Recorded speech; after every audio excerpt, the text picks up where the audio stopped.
这是各位观众朋友们，大家好，欢迎您收看藏人行政中央电视台本周西藏华语新闻节目。本期的新闻要点有：达赖喇嘛尊者圆满结束拉达克行程，返回达兰萨拉；西藏贡觉县曲杰寺主持巴登汪街在狱中遭苦刑致死；藏人行政中央隆重庆祝第65个西藏民主日；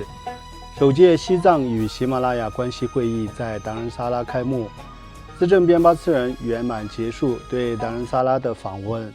印度北部库卢藏人社区持续遭暴雨袭击。澳大利亚西藏委员会展开西藏游说日活动。世界各地藏人持续庆祝慈悲年活动。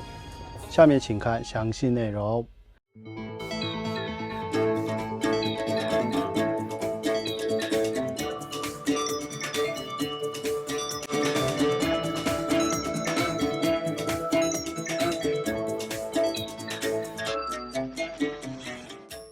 西藏精神领袖第14世达赖喇嘛尊者在印度中央直辖区拉达克访问近1个半月后，于本周二9月2号下午安全返回达兰萨拉，受到达兰萨拉藏人和各方信众的隆重迎接。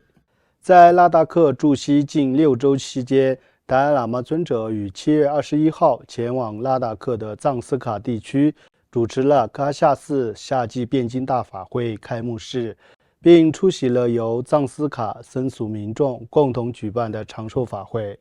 期间，尊者为拟建的藏斯卡起源佛塔奠基加持。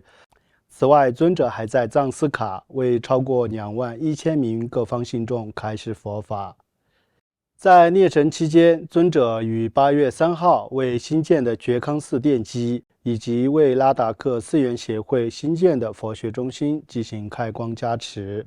另外，达赖喇嘛尊者还于8月16号在涅城的石龙法会场为5万多名各方信众开示佛法，并出席了由拉达克佛教协会、拉达克寺院学会和索囊宁藏人定居点举办的长寿法会。在离开拉达克前夕，尊者分别出席了拉达克山林自治发展委员会、拉达克佛教协会和寺院学会举办的欢送宴会及文艺表演活动。尊者还在拉达克首府涅城的希瓦泽行宫和藏斯卡地区前后共接见了来自拉达克和世界各地的2万多名信众。此外，根据西藏境内的可靠消息，西藏东部昌都地区贡觉县的曲杰寺主持巴登汪街仁波切在拘押近8年期间遭受酷刑折磨后，不幸于7月19号在甘肃省监狱中离世。巴登汪街仁波切长期致力于当地藏人社区的扶持，积极倡导保护西藏的文化，弘扬民族认同感，并劝解藏人保持团结，避免内斗。然而，他受当地藏人尊敬的地位和影响力引起了中国当局的猜忌和不满，最终被强行逮捕，并关押在昌都和拉萨监狱近8年之久。今年年初，他被强行押解至甘肃省监狱服刑，并在狱中持续遭受苦刑的折磨。7月19号，巴登汪街仁波切在长期遭受酷刑折磨后，于甘肃省监狱中离世，终年53岁。另外，藏人行政中央于本周二9月2号在印北达兰萨拉的大乘法院的广场隆重庆祝了第65个西藏民主日。来自日本和印度国会的议员，以及由30名国际声援西藏运动成员组成的代表团与数千名藏人出席了庆祝活动。在升西藏和印度国旗仪式结束后，藏人行政中央司政边巴次仁和西藏人民议会议长堪布索南丹培分别代表喀夏和议会发表了讲话，回顾了西藏民主日的历史意义以及达赖喇嘛尊者在推动流亡藏人社区民主发展中的巨大贡献。与会主要嘉宾印度国会人民议员阿尔费勒德，特邀嘉宾日本国会跨党派支持西藏小组成员和田有一郎众议员，以及国际声援西藏运动董事会成员克里斯蒂娜在庆典上致辞时，均表示支持达赖喇嘛尊者关于转世问题的决定，并对尊者为建设更美好世界所做的努力表达敬意。当天，全球各地的藏人社区也通过各种活动隆重庆祝了西藏的民主日。与此同时，首届西藏与喜马拉雅关系会议于本周三9月3号在藏人行政中央总部的思政会议厅开幕。思政边巴次仁和议长堪布索南丹培出席开幕式并致辞。本届为期5天的会议由西藏政策研究中心、达赖喇嘛高等教育学院、萨热高等藏语学院及莫兰西藏信息技术研究中心联合举办。会议吸引了来自喜马拉雅各地区的王室后裔、学者以及30多名来自喜马拉雅地区的学生参会。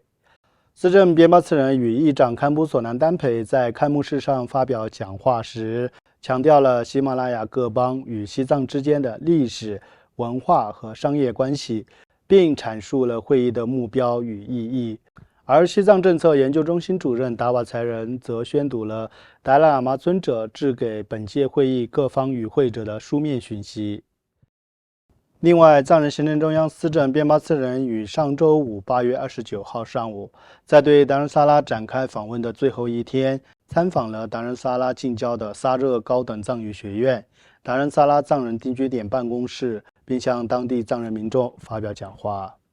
思政边巴次仁在上述机构的2场讲话中，重点谈到西藏在历史上的独立地位、中间道路政策的历程及意义，以及第16届噶夏各部门的重要工作成果。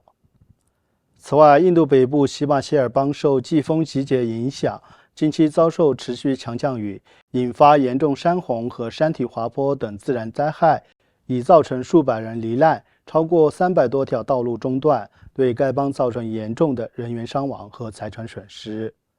位于该邦库鲁地区的帕拉林藏人社区管辖的6个藏人定居点受到严重影响。由于暴雨、泥石流和洪水涌入多户藏人家庭，造成大量财产损失。在红色预警发布后，定居点办公室联系地区灾害应急部门，当局随即将居民转移至安全地点。藏人行政中央内政部也在闻讯后紧急拨款救援受灾民众。另外，作为2025年度西藏游说日活动的一部分，澳大利亚西藏委员会与来自澳洲各地的15名藏人青年于本周一9月1号开始，为期2天，先后会见了30多名澳大利亚国会各党派的议员，呼吁他们关注西藏问题和境内藏人的处境。与会藏人青年特别提出了对中国政府系统性消除藏人身份、语言和文化，并在澳大利亚和世界各地对流亡藏人实施跨国镇压方面的担忧。在游说期间，上述藏人与澳洲议员苏珊·坦普尔曼、参议员迪恩·史密斯、参议员史蒂芬·霍斯金梅和参议员尼可·麦基姆会面，并获得了他们的支持。请继续收看本期节目的最后一则消息。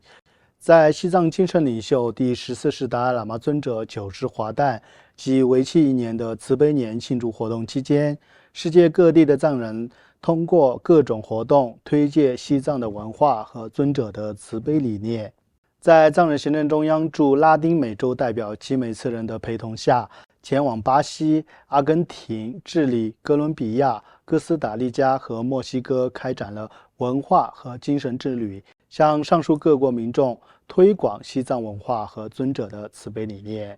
在瑞士，聂支敦士登藏人协会于近日举办了一系列庆祝达赖喇嘛尊者9世华诞的活动。而在比利时，该国9世华诞区域组委会启动了一项为期1年的倡议，从今年8月至2026年的7月，每月为50名民众免费提供餐食，以此实践尊者倡导的慈悲利他精神。观众朋友们，以上就是本期节目的全部内容。欲了解更多有关西藏境内外的讯息，请登录屏幕下方的网址。感谢大家的收看，我们下期节目再会。